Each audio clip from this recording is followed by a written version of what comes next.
The wedding invitation arrived in cream-colored linen, my sister's name embossed in gold beside a man I'd never met. Her 5th marriage. I traced the elegant script requesting my financial contribution of $220,000 for her dream ceremony. A ridiculous sum that made me laugh until my phone lit up with messages from estranged relatives, all urging me to do the right thing. While I'd built my life through sacrifice and hard work, Cassandra floated between wealthy husbands, each marriage ending in tragedy and inheritance. This time, I noticed the pattern. Subtle changes in her face over the years. Newspaper clippings of dead husbands, childhood photos showing a sister with different eyes and mannerisms. When I refused to fund her wedding, I expected anger. Instead, her mask slipped, revealing the stranger who had been living as my sister for 20 years. A predator who had already selected her next victim and wouldn't let me interfere. Just before we get back to it, I'd love to know where you're watching from today. And if you're enjoying these stories, make sure you're subscribed because tomorrow's special episode is one you definitely don't want to miss. People always say, blood is thicker than water, but they never mention how blood can sometimes drown you if you're not careful. My name is Emma Blackwell, and at 34, I'd built a life I was proud of. A senior executive at a tech company I helped grow from the ground up, with an apartment overlooking Boston Harbor that I'd earned through years of grueling 60-hour work weeks. I'd done it all on my own after my parents' divorce shattered our family when I was 12. The screaming matches, the thrown dishes, the battles over custody that made my sister and me feel like pawns rather than children. That's what drove me to become so fiercely independent. I put myself through college with scholarships and part-time jobs, never asking for handouts, never relying on anyone else. My younger sister Cassandra took a different path. Where I became self-sufficient, she became an expert at getting others to take care of her. Even as children, she had a gift for manipulating situations to her advantage, all with a sweet smile that adults found irresistible. The phone rang on a Tuesday evening as I was reviewing quarterly projections. I almost didn't answer when I saw the unfamiliar number, but something made me pick up. Emma? It's me, Cassie. Her voice had that breathless excitement I remembered from childhood, when she'd convinced our parents to buy her something expensive. Cassandra? I hadn't heard from her in over 2 years, not since she'd called to borrow money for what she claimed was emergency dental surgery, but later turned out to be a luxury cruise with husband number 3. Is everything okay?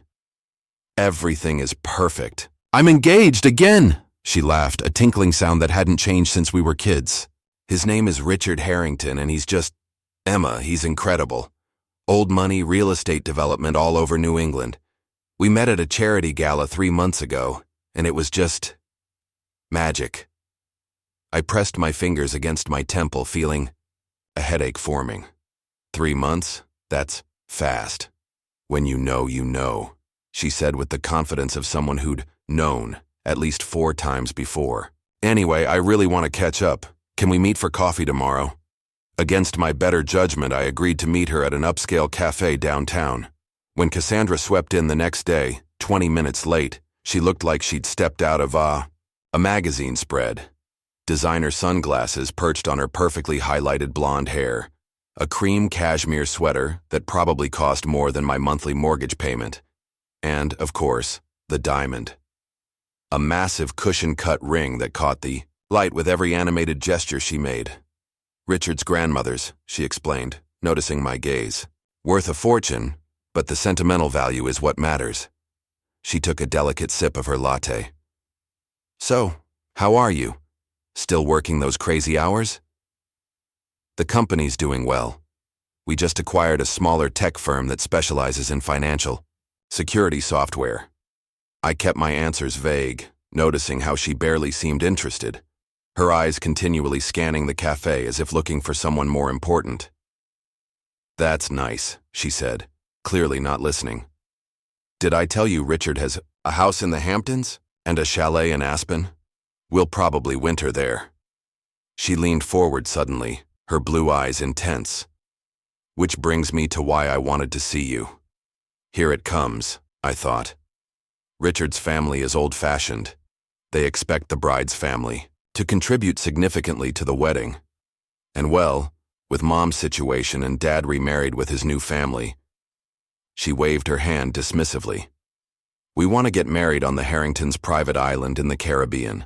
Nothing extravagant, just 200 close friends and family, the best caterers flown in from Paris, and maybe Andrea Bocelli for the ceremony if his schedule allows. I nearly choked on my coffee. And this nothing extravagant costs? I just need a small loan, she said, reaching across to touch my hand. Just $220,000. I know it sounds like a lot, but for you it's nothing. I heard about that acquisition. The industry blogs are saying your share is worth millions now. The fact that she knew about my company's recent financial dealings despite our estrangement sent a chill through me. Cassandra, that's not a small loan. That's a house in most parts of the country. Her eyes narrowed slightly, though her smile remained fixed. Remember when we were little and we promised we'd always be there for each other? After Mom and Dad split, you said we only had each other. Well, I need you now, Emma. Her voice took on a practiced quiver. This is my chance for happiness, real happiness this time. Just like the happiness she'd found with David, her first husband, the investment banker whose accounts were mysteriously drained before their divorce after just 18 months, or Mark, the surgeon whose practice suddenly faced malpractice suits right after they wed, forcing him to liquidate assets that somehow ended up funding Cassandra's fresh start after his convenient fatal car accident, or husbands 3 and 4, whose stories followed disturbingly similar patterns? I need to think about it, I said finally. It's a lot of money, and honestly, we've barely spoken in years. Her smile faltered for just a moment before returning, slightly less warm. Of course, take your time, but the venue needs a deposit by next Friday. On the drive home, memories flooded back. Cassandra returning from her honeymoon with David, showing off expensive gifts but evading questions about his family. Cassandra calling at midnight after Mark's accident, her voice oddly controlled for someone whose husband had just died. The newspaper articles about husband number 3's drowning that mentioned his recent life insurance policy changes. My phone buzzed constantly that evening with text messages from relatives I hadn't heard from in years. Cassie told us about the wedding. So exciting. You're doing the right thing helping her out. Aunt Judith. Your sister deserves this happiness. Don't be selfish. Uncle Robert. Call me. We need to discuss your attitude toward family. Mom, my childhood friend Nora called around 9. We'd grown up on the same street and she still lived in our hometown, teaching at the local elementary school. Emma, I thought you should know Cassandra's been spreading stories around town, saying you're hoarding family money, that you've become cold and heartless with success. People who don't know you are buying it. I sank onto my couch. We don't have family money, Nora. Everything I have, I earned. I know that, she said quietly. And there's something else. You know I never liked to gossip, but there were always rumors about what happened with her previous husbands. Mark's car accident had some inconsistencies that the police eventually dismissed. And David's financial ruin happened right after he updated his will. After we hung up, I found Cassandra's elaborate wedding website. There it was, under the special thanks section, a childhood photo of us with the caption, "To my loving sister Emma," whose generous financial support made our dream wedding possible. She'd even included a fake quote from me about being honored to help create their perfect day. I sent her an email that night, keeping it brief and clear. Cassandra, I've given your request careful consideration. While I wish you every happiness in your marriage, I cannot provide funding for your wedding. I hope you understand that this is a boundary I need to maintain. Sincerely, Emma. Within minutes, my phone exploded with notifications, voicemails, texts, and emails ranging from disappointed to furious. The last one, from Cassandra, was chillingly simple. You'll regret this decision. 3 weeks passed with uncomfortable silence from Cassandra, though the occasional family members still reached out to express their disappointment in me. Then a cream-colored envelope arrived in my mailbox, a formal invitation to Cassandra and Richard's engagement party at the Harrington estate in Connecticut. I debated for days whether to attend. Professional curiosity about Richard ultimately won out. If he was as wealthy as Cassandra claimed, why hadn't he offered to pay for the wedding himself? And wouldn't he want to know about his fiancé's concerning marital history? The Harrington estate was exactly what old money looked like. A sprawling colonial manor surrounded by manicured gardens and ancient oak trees. Luxury cars lined the circular driveway as staff in formal attire directed guests inside. Cassandra appeared as soon as I entered, radiant in a silver cocktail dress, pulling me into a hug for the benefit of onlookers. "Emma, you came!" she exclaimed, her nails digging slightly into my arm. She turned to a group of impeccably dressed women nearby. "This is my big sister, the one I told you about. She's just going through a difficult financial time, but she still made it tonight." I opened my mouth to correct her, but she squeezed my arm harder, leaning in to whisper, "Just play along if you want to stay."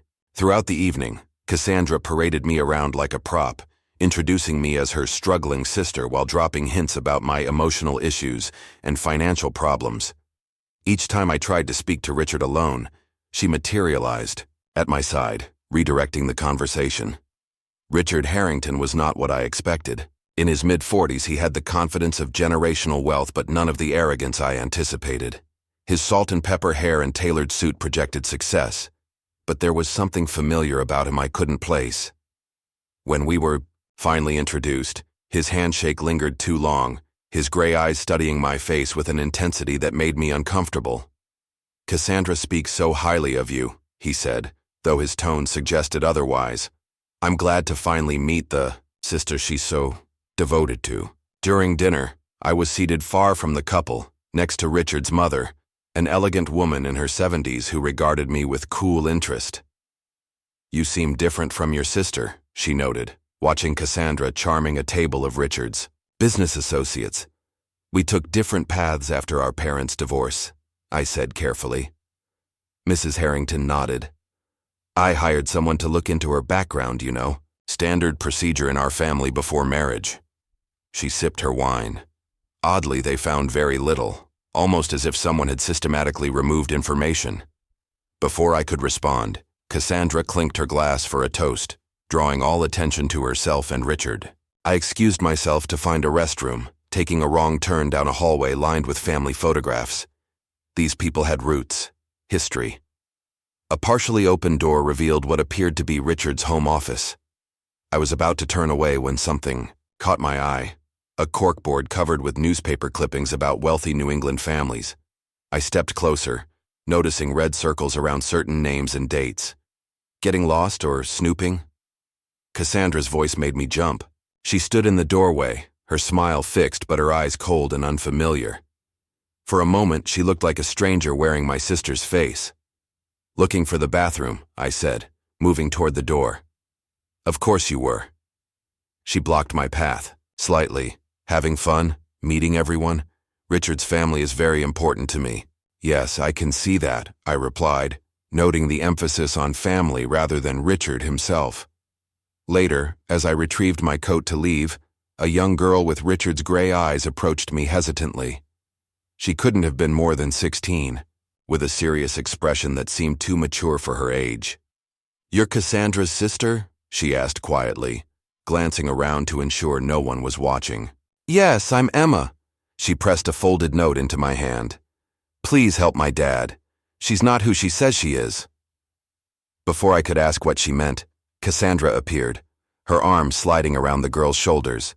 "Lily, sweetheart, your father's looking for you." Her voice was honeyed, but her grip on the girl's shoulder made Lily wince. Emma was just leaving. The note burned in my pocket all the way home.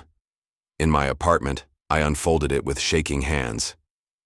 "My dad doesn't know about her past. I found things. Meet me at Liberty Coffee next Saturday, 2 p.m. Come alone. Lily." The next morning, an email arrived with photos from the engagement party. As I scrolled through them, something in the background of one image caught my eye. A man, partially hidden behind a potted plant, his camera pointing not at the happy couple but directly at me. Zooming in, I recognized him as someone I'd noticed outside my apartment building several times in recent weeks. 2 days later, I returned home to find my door slightly ajar. Inside, nothing valuable was missing. Not my laptop, not my jewelry, not even the cash in my desk drawer. But my childhood photo albums were gone, along with the folder of family documents I kept in my filing cabinet. When police arrived, they took notes, but seemed unconvinced by my suspicions about the timing and my sister's recent behavior. Family disputes rarely escalate to breaking and entering, the officer said kindly but dismissively, especially among affluent families. That weekend, my phone blew up with notifications. Family members and even old acquaintances were tagging me in posts about a GoFundMe campaign titled, "Help My Sister's Mental Health Journey." The description, written by Cassandra, described her heartbreaking struggle, with a sister suffering paranoid delusions about her financial status and refusing necessary psychiatric help. Emma believes she's a successful executive, when, in reality, the paragraph went on to paint me as mentally unstable, claiming the family had been covering up my condition for years. The campaign had already raised thousands of dollars from sympathetic strangers. My hands shook as I called my company's legal department. This wasn't just humiliating. It could damage my professional reputation. As I waited on hold, the doorman buzzed up about a package delivery. A plain brown box sat outside my door with no return address. Inside was a folder containing newspaper clippings about the deaths of 2 of Cassandra's previous husbands. Mark Sullivan's car accident report highlighted inconsistencies in the brake line examination. James Wilson's drowning included witness statements about a woman matching Cassandra's description, arguing with him shortly before he slipped from their rented yacht. A handwritten note accompanied the clippings. "She's done this before. Richard is next." My hands trembled as I spread the contents of the mysterious package across my dining table. The newspaper clippings, police reports, and that ominous note created a mosaic of suspicion that I could no longer ignore. This wasn't just about a wedding loan anymore. It was about stopping whatever Cassandra was planning. I called my boss that night and requested an emergency personal leave, citing a family crisis. With a week cleared from my schedule, I transformed my spare bedroom into an investigation hub, pinning timeline items to the walls, connecting events with red string like something from a crime drama. But this was no TV show. This was my life, and potentially Richard's death I was trying to prevent. Looking at the timeline objectively revealed disturbing patterns. Cassandra's marriages followed a predictable trajectory: whirlwind romance with a wealthy man, lavish wedding, marriage lasting between 12-24 months, followed by tragedy or financial ruin, and Cassandra emerging with significant assets before disappearing for a period, only to resurface in a new location with a slightly altered appearance. I needed professional help. Through a corporate security contact, I found Marcus Daniels, a former fraud investigator turned private detective who specialized in cases involving deception and identity theft. He arrived at my apartment looking exactly as I'd pictured: weathered face, calculating eyes, and a no-nonsense demeanor that suggested he'd seen it all. "So your sister's a gold digger," he said after reviewing my materials. "That's unfortunate, but not criminal." "It's more than that," I insisted, showing him the evidence about the suspicious deaths. "And I'm not convinced she's even my sister anymore." That got his attention. "Explain." I told him about the subtle changes I'd noticed after our parents' divorce when I was 12 and Cassandra was 9. How she'd gone to summer camp that year and returned, different. Not drastically, but enough that I'd noticed.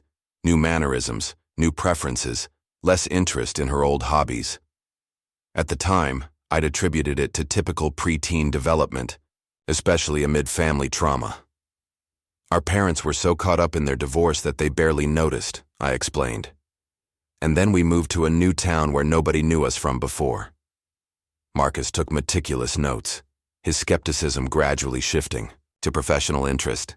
"If what you're suggesting is true, this is far more sophisticated than typical identity fraud. This would be a long-term, elaborate impersonation starting in childhood." He agreed to take the case, starting with basic background verification. 3 days later, he returned with disturbing findings. Your sister, or the woman claiming to be Cassandra Blackwell, has used 3 different social security numbers over the past 15 years. He spread documents on my table. More concerning is this. I found a death certificate for Cassandra, Marie Blackwell, age 3, from 1993, several years before your sister came to live with your family. My blood ran cold. How is that possible? It's an old scam but effective. Find a deceased child close to your age, assume their identity. Their social security number, birth certificate, all legitimate documents belonging to someone who won't be using them. Further investigation revealed more horrifying details. Each of Cassandra's previous husbands had experienced accidents shortly after making her the beneficiary of substantial life insurance policies. 2 drownings, 1 car crash, and 1 hiking accident, all ruled accidental despite suspicious circumstances. The authorities investigated these deaths separately, Marcus explained. No one connected them because she used different names and appearances for each marriage. She's methodical. She waits months after the policy changes before the accidents occur. I tracked down Patricia Coleman, the detective who investigated the drowning of Cassandra's second husband. Now retired in New Hampshire, she agreed to meet after I mentioned new evidence connecting multiple cases. I never believed James Wilson drowned accidentally, Patricia told me over coffee in her modest home. He was a champion swimmer, the water was calm, and he had no alcohol in his system. But the evidence we needed kept disappearing from the case files. She showed me photographs she'd personally copied before they vanished. Images of bruising on James's neck that suggested he'd been held underwater. Toxicology reports indicating a mild sedative in his system. Someone with influence made sure this case closed quickly, Patricia said grimly. When I pushed, I was taken off the case and put on administrative leave until I reconsidered my approach.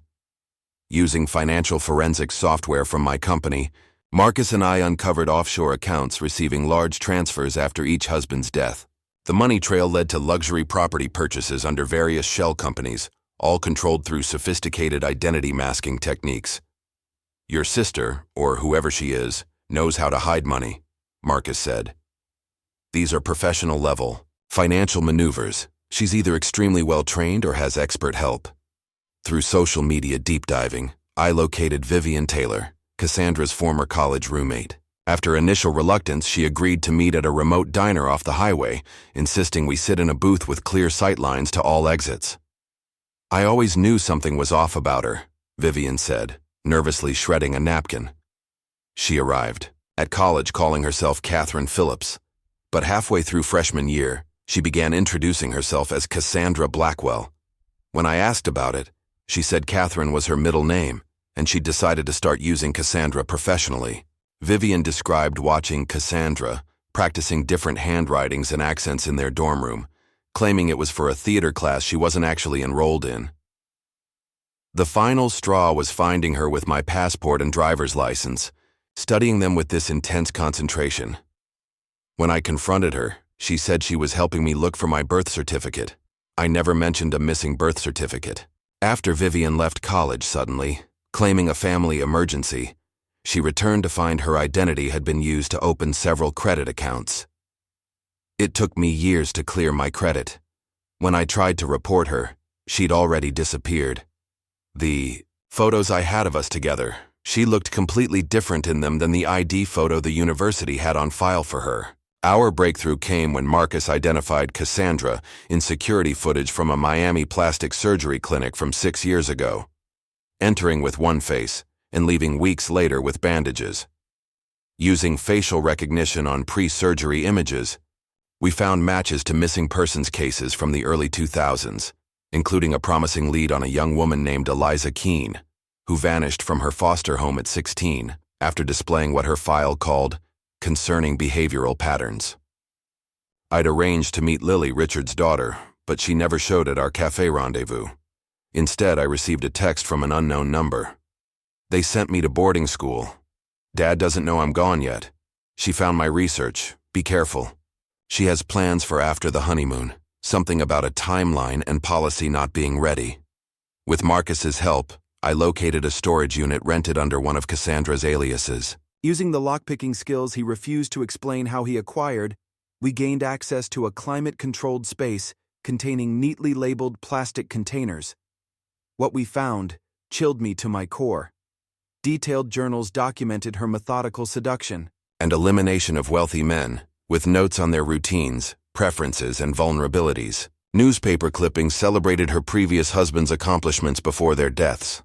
Most disturbing was a notebook containing meticulous plans for Richard's boating accident, scheduled for 2 weeks after their honeymoon, complete with diagrams of the yacht he'd recently purchased and calculations for the precise amount of sedative needed for someone of his weight. "This isn't opportunistic," Marcus said, as we carefully photographed everything before leaving. "This is premeditated, calculated, and executed with precision. Your sister, or whoever this woman is, has been planning these murders for years." As we left the storage facility, I noticed a black sedan with tinted windows parked across the street. The same car I'd spotted outside my apartment building earlier that week. "We're being watched," Marcus murmured. "From now on, assume every move you make is being monitored."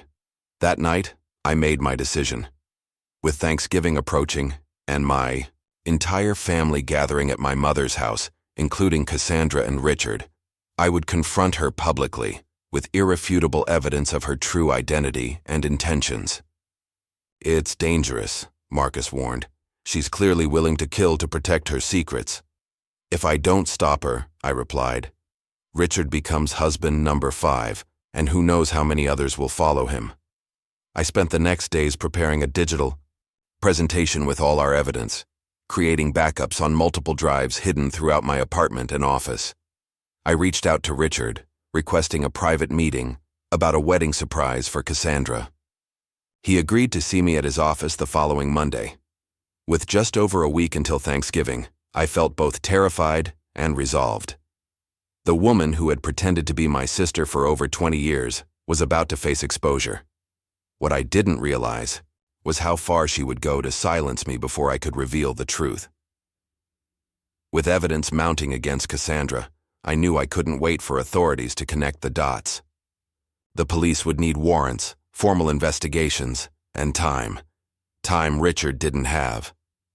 The Thanksgiving dinner at my mother's house was days away, providing the perfect opportunity to expose Cassandra in front of everyone who had been deceived by her. I spent hours preparing a digital presentation, organizing irrefutable evidence into a sequence that would leave no room for denial. The morning before Thanksgiving, I drove to Richard's downtown office building. I'd told his assistant I had questions about a wedding surprise for Cassandra, which wasn't entirely untrue. The surprise would be exposing his fiancé as a serial killer before she made him victim number 5. Richard's corner office offered panoramic views of Boston Harbor, the space decorated with family photos and sailing memorabilia. He greeted me with a cautious smile. "Emma, this is unexpected. Cassandra said you two weren't on speaking terms." He gestured to a leather chair across from his desk. "That's part of why I'm here." I set my laptop on his desk. "Richard, what I'm about to show you will be disturbing, but I need you to hear me out completely before you respond." His expression darkened. "Is this about the wedding money? Cassandra explained your situation." "My situation?" I couldn't help but laugh bitterly. "Let me guess. She told you I'm struggling financially? Or perhaps mentally unstable? Jealous of her happiness?" The flicker of recognition in his eyes confirmed my suspicions.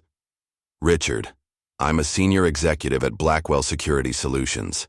My company just completed a major acquisition that made national news. I'm not struggling. I simply refused to fund your wedding because I recognized a pattern in Cassandra's behavior that concerned me." I opened my laptop and started my presentation with Cassandra's marriage history. 4 husbands, 4 mysterious deaths or financial ruins, 4 insurance payouts. "This can't be right," Richard murmured, leaning closer to the screen. "She told me she'd only been married once before, to her college sweetheart. They divorced amicably.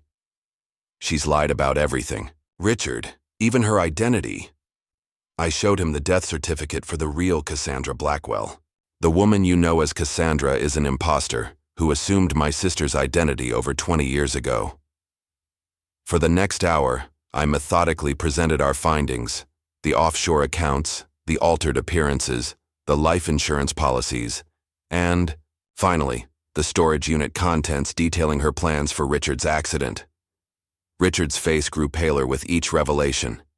He loosened his tie and poured himself a glass of water from a crystal decanter, his hand visibly shaking.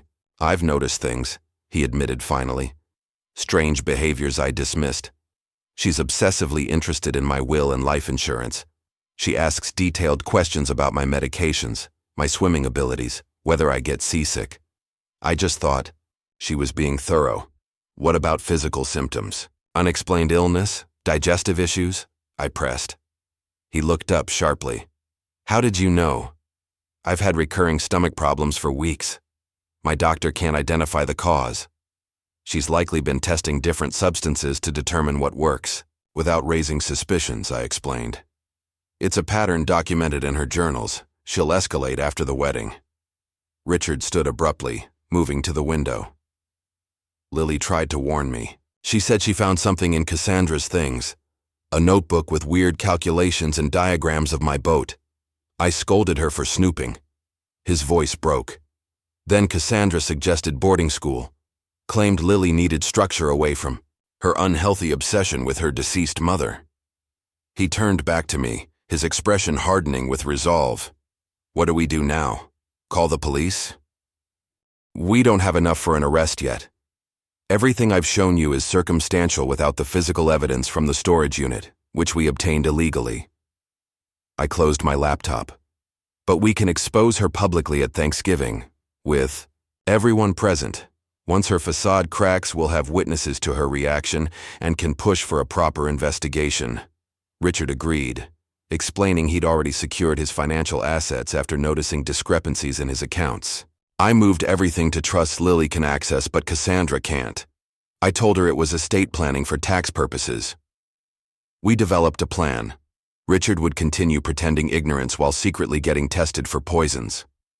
I would prepare the evidence for Thanksgiving, and Marcus would coordinate with Patricia to ensure authorities were ready to move once we had public confirmation of Cassandra's deception. Thanksgiving morning arrived crisp and clear. I woke early to finalize my presentation, only to discover all my files corrupted, digital gibberish where meticulous evidence had been organized. My backup drives were missing from their hiding places. Security footage from my building showed someone in maintenance coveralls entering my apartment during the night.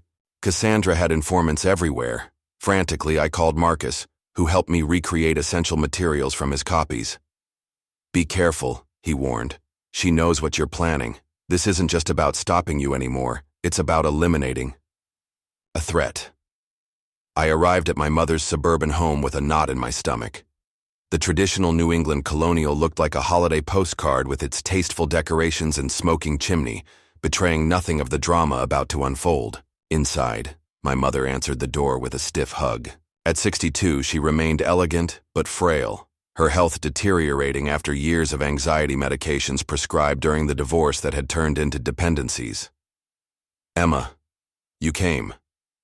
Her tone suggested she'd half expected me to boycott the family gathering.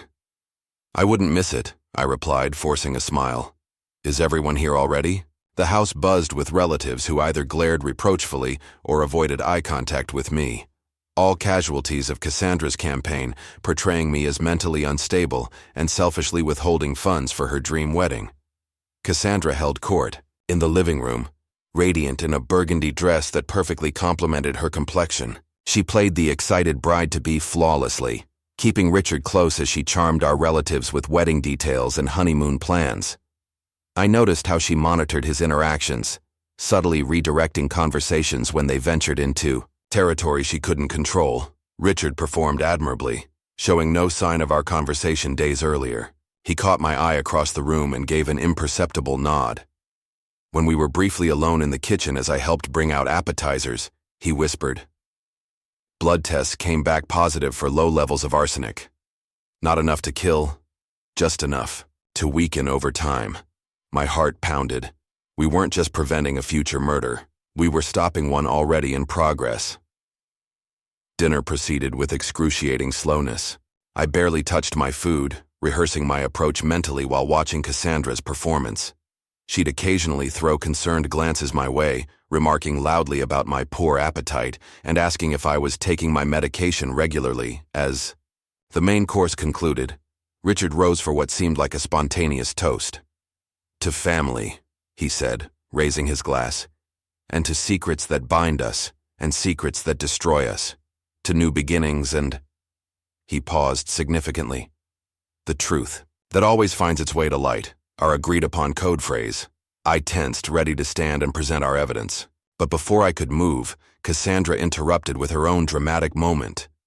"Speaking of new beginnings," she gushed, placing a hand delicately on her stomach. "Richard and I wanted to wait until after the wedding to announce this, but I simply can't contain our joy any longer. We're expecting." The table erupted in exclamations and congratulations. Aunt Judith wept openly. My cousin Tyler proposed another toast to the expanding family. Richard looked genuinely shocked, a reaction impossible to fake. I caught his eye across the table. This changed everything. Was she actually pregnant? Or was this another manipulation to derail our plan and cement her position in Richard's life? Either way, our carefully orchestrated confrontation was now compromised. As everyone moved to the living room for dessert, Cassandra cornered me in the kitchen. Gone was the radiant bride-to-be, replaced by someone cold and calculating, her eyes hard as she backed me against the counter. "I know what you've been doing," she hissed, all pretense abandoned. "The storage unit, Richard's office. Did you really think I wouldn't have people watching? That I wouldn't have contingency plans?" "Who are you?" I asked, meeting her gaze steadily despite my racing heart. A smile spread across her face, unfamiliar and chilling on my sister's features. "Wouldn't you like to know? I've been 10 steps ahead of you from the beginning, Emma. I've accounted for every possible move you might make." "Including Richard's blood tests showing arsenic poisoning?" I countered. Her eyes widened fractionally, the first genuine reaction I'd seen.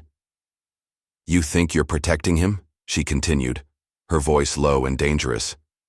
"But if anything happens—" To me, if my plans are disrupted in any way, certain arrangements activate automatically. Not just for you, but for your precious friend Nora, for Marcus Daniels, whose daughter attends Berkeley, for Richard's sweet Lily at her boarding school.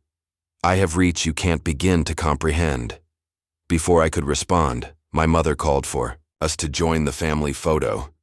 Cassandra's warm smile snapped back into place as if our confrontation had never happened. She hooked her arm through mine, her nails digging painfully into my skin as she led me to the living room.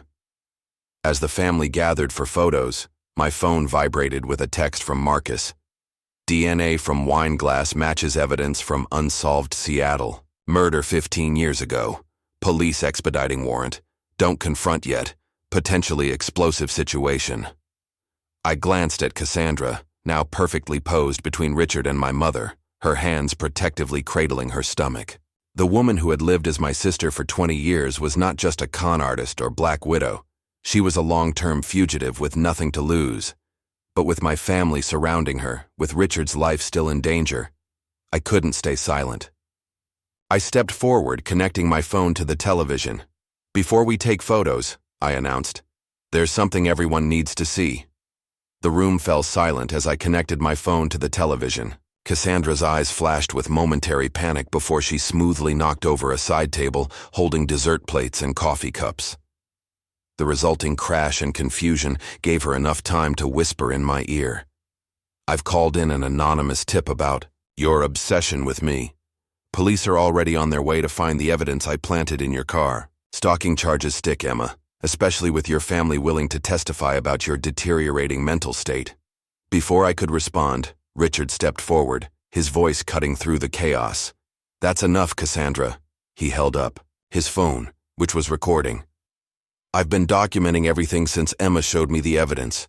Your threats just now, the arsenic in my system, your slip-ups about details from my private financial records you shouldn't have access to." He turned to the bewildered family members. "I've had private investigators verify everything Emma discovered. The woman we know as Cassandra Blackwell is not who she claims to be. She's assumed multiple identities over the years, married wealthy, men who subsequently died under suspicious circumstances, and is currently planning my death after our honeymoon. My mother sank onto the sofa, her hand pressed to her chest. Aunt Judith stared open-mouthed between Cassandra and me. Uncle Robert stepped protectively in front of his wife. For a moment, Cassandra maintained her shocked, hurt expression, the perfect picture of an innocent woman wrongfully accused. Then, as she looked around the room and registered that her audience was no longer buying her performance, something extraordinary happened. Her posture changed. Her facial expression shifted subtly. Even her voice, when she spoke again, carried a different cadence, lower, more controlled, without the breathless quality she typically affected. "Well, this is disappointing," she said. All pretense vanished. "I had at least another 8 months mapped out before any of this became necessary." She straightened, addressing the stunned room with mocking applause. "Congratulations, Emma. You're the first person to catch on. 4 husbands, 12 identities, 20 years as your sister, and you're the only one who figured it out. I suppose I should be impressed." "Who are you?" my mother whispered, her voice breaking.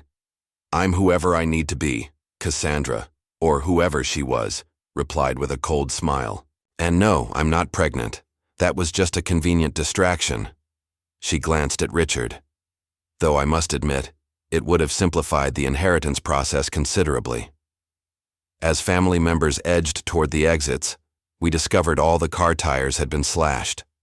The landline was dead, and cell service was mysteriously jammed except for Richard's phone, which had been recording but couldn't connect calls or texts. "We're going to play a little game," Cassandra announced, pulling a small handgun from her purse. "I call it the truth about the Blackwells. Let's start with who I really am and who Emma really is." She circled the living room like a predator, keeping the gun visible but not directly threatening anyone yet. "You see, I met the real Cassandra Blackwell at summer camp 20 years ago. Sweet girl, terrible swimmer. Such a tragic drowning accident." She smiled at my mother's gasp. While everyone was distracted with the search, I gathered everything I needed: her personal belongings, stories about her family, details about her life.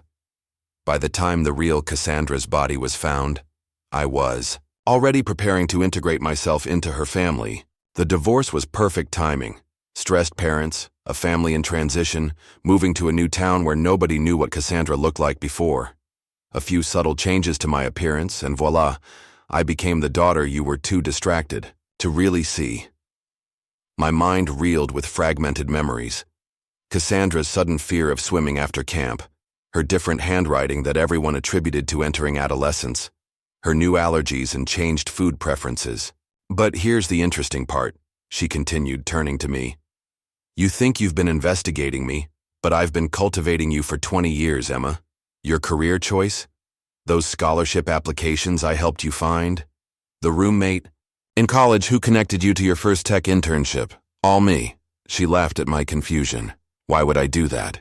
Because I needed a legitimate connection to society, a successful, respected sister whose accomplishments would provide cover and access for me.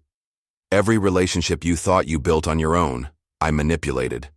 Every success you're so proud of, I orchestrated from the shadows." "That's not true," I insisted, though doubt crept in as I recalled key moments in my career that seemed too fortuitous. Coincidences that perhaps weren't coincidences at all. "It doesn't matter if you believe me," she replied with a shrug. "What matters is that my long-term plan to access your wealth is now compromised, which means I need to accelerate my contingency plan." As she spoke, Richard was surreptitiously recording everything while family members silently texted for help, using devices hidden from Cassandra's view. Her monologue became increasingly erratic, her carefully constructed persona disintegrating as she switched between identities and accents, offering glimpses of the different women she'd been over the years. Suddenly, the power cut out, plunging the house into darkness. In the chaos that followed, I heard the distinctive sound of my mother's oxygen tank being wheeled rapidly across hardwood floors, then the slam of a door upstairs. When emergency generators kicked on, casting the room in dim light, Cassandra and my mother were gone. A trail of scattered family photos led to the staircase, and a muffled thump sounded from the master bedroom. "She's taken your mother hostage," Richard said unnecessarily, already dialing 911 now that cell service mysteriously returned. "She's demanding access to my accounts and transportation." Outside, Sirens wailed as police and FBI agents arrived, responding to multiple emergency calls that had gone through once the signal jammer failed. They established a perimeter while a negotiator attempted to communicate with Cassandra, who had barricaded herself in the bedroom with my increasingly fragile mother. "She's getting desperate," I told the tactical team commander. "The woman in there has evaded capture for decades by carefully controlling every variable. Now she's cornered and improvising. That makes her exceptionally dangerous." The negotiators' attempts were going nowhere. Cassandra demanded a private jet, $10 million in cryptocurrency, and immunity documents, all within 30 minutes, or she would remove her leverage. As SWAT prepared for a breach, I remembered something from childhood, a renovation my parents had done when I was 10. The master bedroom had once had a laundry chute that was covered during remodeling, but never properly sealed. If the access point in the hallway linen closet still existed, it might provide a way to see into the room without Cassandra noticing. I slipped away from the command post and made my way to the second-floor linen closet at the far end of the hall. Behind stacked towels, the old laundry chute access panel remained, now loosely covered with drywall that pulled away easily. The narrow passage still connected to an out-of-sight corner of the master bedroom. Through the small opening, I could see my mother unconscious on the bed, an empty syringe on the nightstand beside her. Cassandra paced frantically, speaking rapidly, into a phone in a language that sounded like Russian. She was removing her jewelry, pulling off her wig to reveal close-cropped dark hair beneath the blonde waves I'd always associated with my sister. On the bedside table lay another syringe, filled with clear liquid, positioned near my mother's unmoving form. Whatever Cassandra had already administered was a sedative. The next injection, I feared, would be lethal. Using all my strength, I pushed through the narrow passage, tumbling into the bedroom with enough noise to startle Cassandra. She whirled around, dropping the phone and grabbing the loaded syringe in one fluid motion. "How fitting," she snarled, lunging toward my mother with the needle poised. "You'll watch her die before I finish you too." I threw myself forward, catching her wrist before the needle reached my mother. We crashed to the floor, rolling across the carpet in a desperate struggle for control of the syringe. Cassandra fought with surprising strength, her free hand clawing at my face, drawing blood. "You were always the problem," she hissed, momentarily gaining advantage and pressing the needle toward my neck. "Always watching, always doubting. None of the others noticed, but you never fully accepted me." With a surge of adrenaline, I twisted her wrist until the syringe dropped. It skittered under the bed as we continued to grapple. She slammed my head against the hardwood floor, momentarily dazing me, and broke free to dive for her purse where the gun remained. I tackled her from behind, sending us both crashing into the dresser. Pain exploded in my shoulder as I felt something tear, but I maintained my grip. Blood flowed from a cut on my forehead, nearly blinding me as we struggled. The bedroom door splintered inward as SWAT officers breached the room. Cassandra made one final desperate lunge toward my unconscious mother, a second concealed blade appearing in her hand. I intercepted her, taking the knife in my upper arm, but preventing it from reaching its intended target. As officers subdued, Cassandra, her face contorted with fury, transformed into an expression of eerie calm. "This isn't over," she said softly as they handcuffed her. "It's never over." 3 months later, I sat in a federal courtroom as the judge delivered the sentence. The woman who had pretended to be my sister for 20 years, now officially designated as Jane Doe, since her true identity remained unconfirmed, received multiple life sentences for fraud, identity theft, and the murders of 4 husbands and the real Cassandra Blackwell. Throughout the extensive trial, she had maintained an unsettling detachment, sometimes appearing to embody different personalities during her testimony. Psychiatric evaluations revealed a rare combination of antisocial personality disorder and malignant narcissism, with experts testifying about her exceptional intelligence paired with a complete lack of empathy or moral framework. The investigation expanded internationally, with Interpol connecting her to similar cases in Canada and Europe dating back 25 years. Financial forensics uncovered over $30 million hidden in various accounts under dozens of aliases. Evidence found in her multiple storage units suggested I was to be victim number 5 once my company went public next year. Elaborate plans detailed how she would gradually assume control of my identity and assets after an unfortunate accident during a planned vacation. My mother, diagnosed with PTSD and struggling with the realization that she had lived with an imposter for 20 years, entered intensive therapy. The woman she had believed was her daughter had manipulated her anxiety and health issues for decades, gradually increasing her medication dependencies to make her more compliant and less observant. Our relationship, strained for so long, began a fragile healing process as we both came to terms with how thoroughly we'd been manipulated. "I should have known," she repeated during our weekly visits. "A mother should know her own child." She fooled everyone, I would remind her gently. She was a professional chameleon.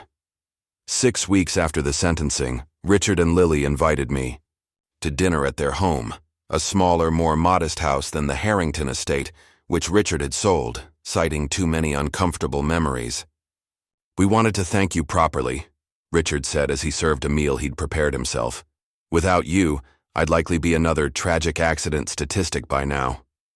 Lily, home from boarding school and visibly more relaxed, added, "I tried to warn people something was off about her, but no one believed me except you." During dinner, Richard revealed the investigation had uncovered that his first wife's car accident 5 years earlier, ruled accidental at the time, may have been caused by early interference from Cassandra, who had identified him as a target, years in advance methodically removing obstacles to eventually position herself in his life.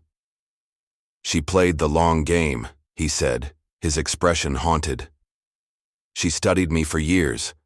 My preferences, my routines, my weaknesses. She became exactly the woman she knew would appeal to me." One bright Saturday in spring, I visited the grave of the real Cassandra Blackwell for the first time. The small headstone in the cemetery of our childhood town had been largely forgotten, the death of a 9-year-old girl at summer camp fading from local memory over the decades.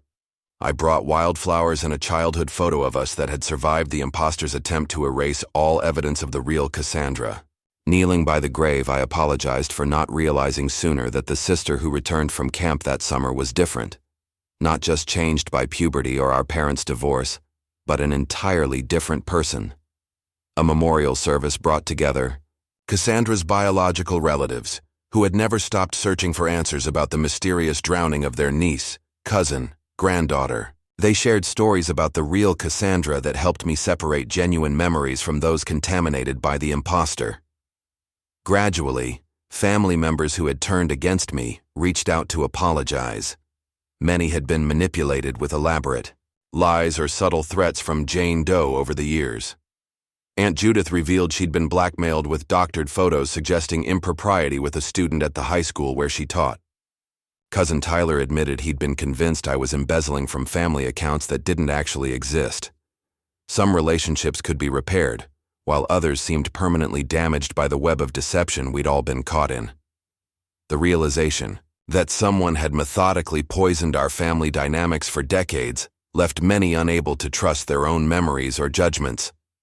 Working with Marcus and Patricia, I established a foundation to help identify victims of identity theft and psychological manipulation. The foundation created resources for families of victims and funded research into detecting high-functioning psychopaths who target wealthy individuals for long-term exploitation.